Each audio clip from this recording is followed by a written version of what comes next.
Bismillahirrahmanirrahim. Avant de commencer, je tiens à vous remercier de votre présence. Nous avons passé de bons moments avec des démonstrations concernant l'existence, l'unicité des solutions, leur comportement, leur stabilité, leur continuité. Il est temps d'aller chercher ces solutions-là. On va essayer d'afficher un peu l'atmosphère.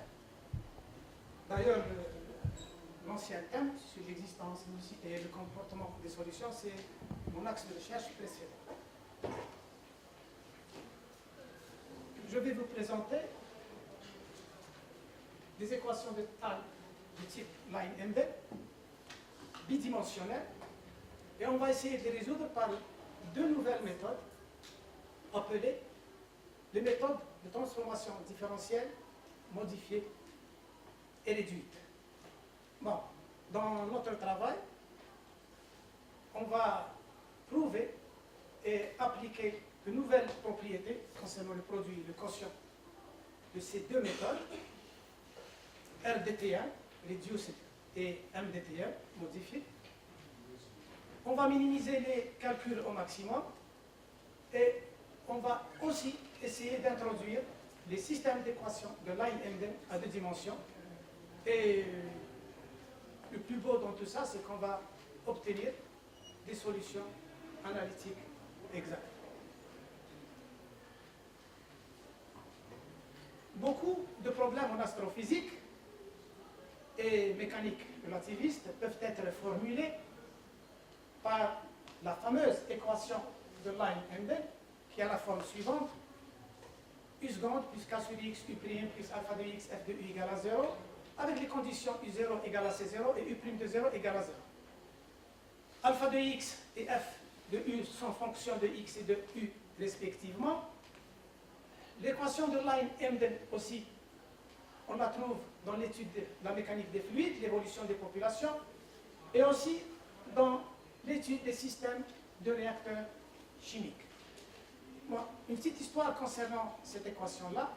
L'équation de line-ended a été introduite ou étudiée pour la première fois par les deux astrophysiciens Jonathan Haumer-Line et Robert Emden, où ils considéraient le comportement thermique d'un nuage sphérique de gaz agissant sous l'attraction mutuelle de ces molécules et soumis aux lois classiques de la thermodynamique.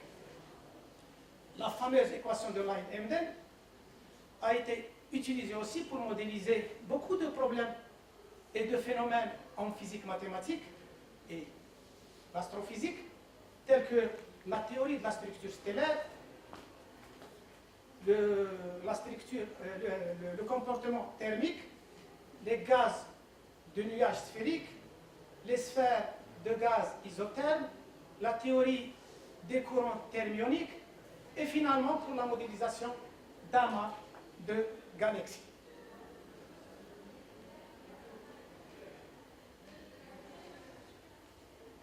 Notre équation est une équation à deux dimensions, non linéaire. Elle a été introduite pour la première fois en 2016 par Ozoaz, Rash et Dieu. Et vous la voyez devant vous avec les conditions initiales. On n'a pas de dérivée mixte, on a uniquement la dérivée au carré par rapport à x, par rapport à y, et une dérivée par rapport à x et y. On a un terme J de x, f de u, qui est le terme qui est parfois linéaire et parfois non linéaire. X, y, alpha, bêta sont tous positifs. L'article dans lequel la méthode a été introduite est mentionné ci-dessus. Bon, comme revenons à l'équation, bon, cette équation-là, je l'ai résolue en la multipliant par xy, puis à la puissance n. Et on a trouvé les mêmes résultats, les mêmes solutions exactes déjà obtenues dans cet article-là. Le plus beau dans nos solutions, c'est que parfois la méthode de décomposition atomienne, là où elle a donné une solution approximative, un polynôme, eh bien la méthode RDTM et MDTM ont donné des solutions exactes.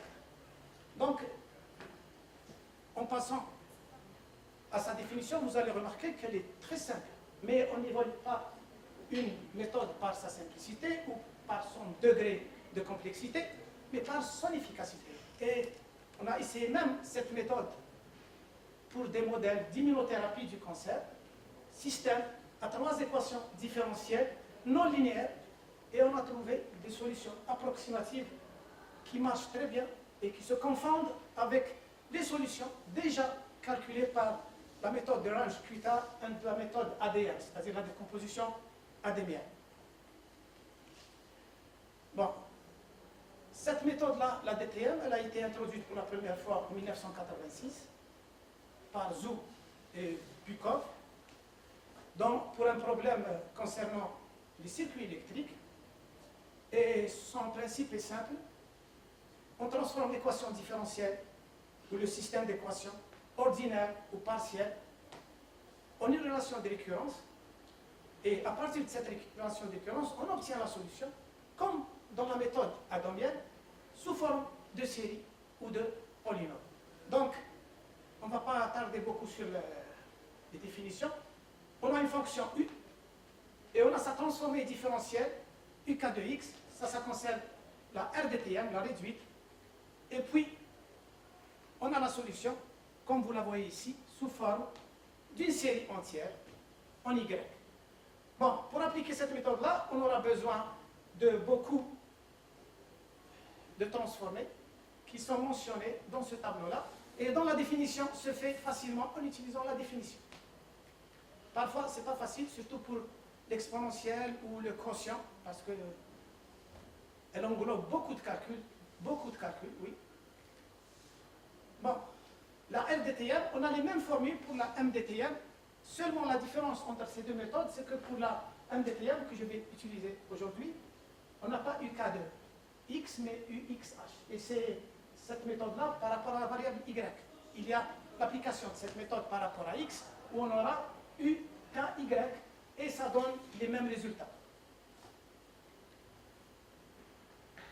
Pour cette méthode aussi, la MDTM, on a la solution sous forme de série, et on a le tableau qui nous permet de transformer notre équation aux dérivées partielles en une relation de récurrence qui nous donnera les coefficients de cette série entière ou ce polynôme-là. Parce que parfois, on a une série qui converge vers une fonction que nous connaissons déjà, et parfois on a une solution à convergence rapide avec un polynôme d'ordre 5, 10, comme dans les modèles concernant le cancer, l'immunothérapie ou la radiothérapie ou la chimiothérapie. Le modèle de Pérez par exemple, ou de Kirchner-Panetta.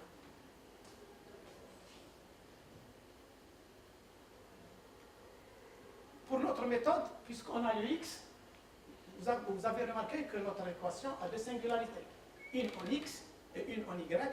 Donc, je ne vais pas multiplier par XY U à la puissance M. Je vais faire la transformée de chaque terme en utilisant de nouvelles formules concernant le quotient et le produit. Voici le premier théorème. Si WXY égale à UXY sur V de XY, eh bien, la transformée différentielle modifiée de W, ce petit W, c'est grand WXH qui est sous cette forme. Bon, voici la démonstration. Elle utilise ces transformées-là qui figurent dans le tableau. Il suffit d'appliquer à gauche la transformée du produit et à droite la transformée de U, c'est grand U, et on aura notre théorème.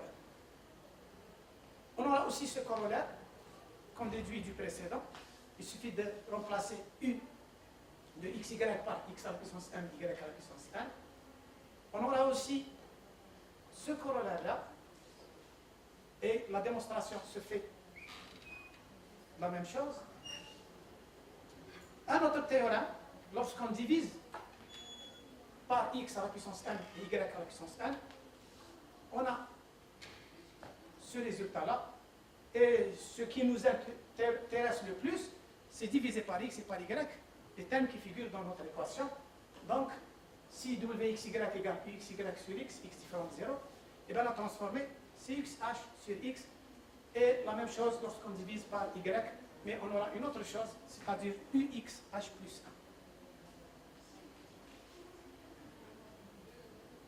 1. Les mêmes théorèmes déjà vus pour la MDTM, on les a encore pour la RDTM. Ce sont les mêmes. La démonstration se fait de la même chose.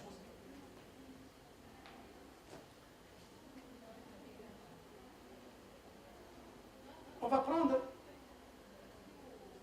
le premier exemple d'équation de Line-Emden, où le terme non linéaire est ici linéaire, bien sûr, et on a les conditions initiales. Bon, une remarque très importante, vous remarquez ici que je n'ai que deux conditions, contrairement à la position du problème au début.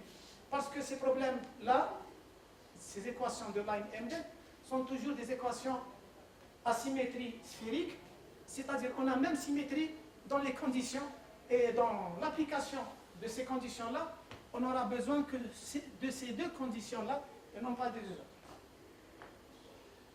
Notre équation différentielle se transforme à cette relation de récurrence que vous voyez là, et on déduit que UXH plus 2 a cette forme-là. Pour h égale à 0, on obtient UX2. Pour h égale à 1, on obtient x3. Et on obtient tous les coefficients. Et finalement, on a notre solution sous la forme uxy égale 1 plus x carré sur y carré. C'est un cas très simple, linéaire. Passons à un cas plus compliqué où le terme non linéaire, exponentielle moins u, figure. Eh bien, on calcule la transformée différentielle modifiée. On aura cette récurrence. Et avec cette récurrence, pour h égale à 0, on a ux2.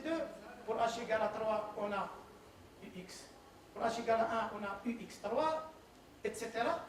Et finalement, on a notre solution sous cette forme-là, d'une série.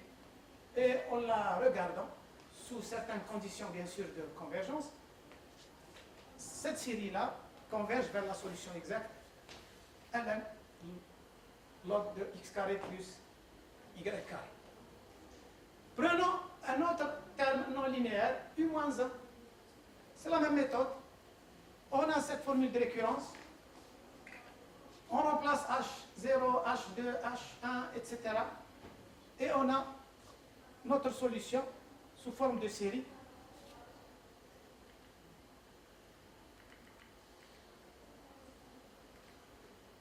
Sous forme de série. Et cette série aussi converge vers la solution exacte, racine de x carré plus y carré. En multipliant le xy, u à la puissance m, dans l'équation, dans l'ancienne méthode qu'on a utilisée, on n'a pas réussi à résoudre cet exemple-là. Et pour cet exemple-là spécialement, la méthode adomienne a donné un polynôme, une solution approximative. Mais en appliquant nos nouveaux corollaires et théorèmes montrés dans cette présentation, on est arrivé à trouver la solution exacte. Donc on a l'équation là, avec ces conditions. Elle nous donne cette relation de récurrence. Et sans ces formules-là, ces théorèmes, ces corollaires, les calculs seront très, très, très compliqués. Plus compliqués même. On commence à calculer les coefficients de notre série entière. Pour h égale à 0, on a ux2. Pour h égale à 1, on a ce terme-là, jusqu'à y arriver à cette série-là. Et on remarque... 4 minutes. Oui, oui. On remarque que notre solution, cette série-là, converge vers la racine de 1 plus x carré y carré sous certaines conditions, c'est-à-dire on prend x inférieur égal à y ou y inférieur à x et on change la série, c'est-à-dire elle converge dans les deux cas mais dans un demi-plan non pas donné. Bon, en finissant avec les équations, je ne vais pas tarder, on peut introduire les systèmes d'équations de Line-Emden à deux dimensions. Bon, le U qui figure dans l'équation de Line-Emden, parce que l'équation de Line-Emden, elle décrit un profil de densité.